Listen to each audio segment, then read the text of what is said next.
চাচা আসসালামু আলাইকুম। ওয়ালাইকুম সালাম। কি করতেছেন? আসসালামু আলাইকুম। কচু কাটতেছি। কচু কাটতেছেন না? হ্যাঁ, এগুলো কচু কি রান্না করবেন? রান্না করব। কি কচু এগুলা? এটা হলো এই যে আইলের কচু। আচ্ছা শোনেন, আপনার পরিবারে কতজন আছেন? 6 জন। 6 জন না?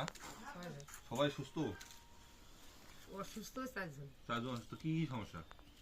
এই যে বাচ্চাটার মির্গির অসুখ, দেখি আর এই যে আমার চোখ অপারেশন হয়েছে, তো বসেন।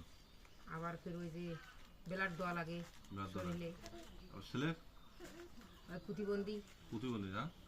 আচ্ছা শোনেন, এগুলো কি রান্না করবেন না? রান্না করব। রোজা আছেন তো? রোজা আছে। রান্না করে খাবেন। আচ্ছা শোনেন, আমরা আছি লিভে লিগাসি বলতে, বুঝছেন? আপনাদের জন্য লিভে লিগাসির পক্ষ থেকে একটু উপহার দিছি, ঈদ উপহার। এখানে 16,000 টাকা আছে, বুঝছেন? এটা দিয়ে আপনাদের যে যাবতীয় যে সমস্যাগুলো আছে এগুলো চিকিৎসা করবেন, ঈদের কেনাকাটা করবেন। আমরা গরিব কতজন আছেন সবাইকে একটু আসেন তো দাদা, শোনেন আসেন। সবাইকে দিলে তো মেলা হয়। আচ্ছা হোক, এই যে কথা আলাদা খাই এই আর কি। আচ্ছা হোক, যে কজনে আছে আর কি। আসেন শোনেন শোনেন, বাচ্চাটাকে নিয়ে আসেন।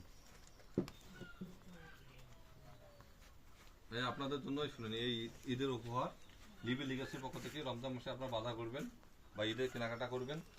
আপনাদের একটু প্যাকেটটা সেরে একটু গণেন তো টাকাটা। 4 5 6 7 8 9 10 11 12 13 14 15 16। টাকা ঠিক আছে না? ঠিক আছে। ঠিক আছে। ঠিক আছে। আচ্ছা শুনেন, আপনারা এটা দিয়া যেটা করা যায় আপনাদের পরিবার জন্য, আর যদি কোনো কিছু করা সম্ভব হয় আমি কথা বলবো, কোনো কিছু করা সম্ভব হলে ইনশাল্লাহ আমি করার চেষ্টা করবো। ঠিক আছে, বাড়ি ঘরটা দিবা। আচ্ছা বাড়িঘর যদি ব্যবস্থা হয় ইনশাল্লাহ, তাহলে সকালে ভালো যাবেন। ঠিক আছে। আচ্ছা আসসালামু আলাইকুম। ওয়ালাইকুম আসসালাম।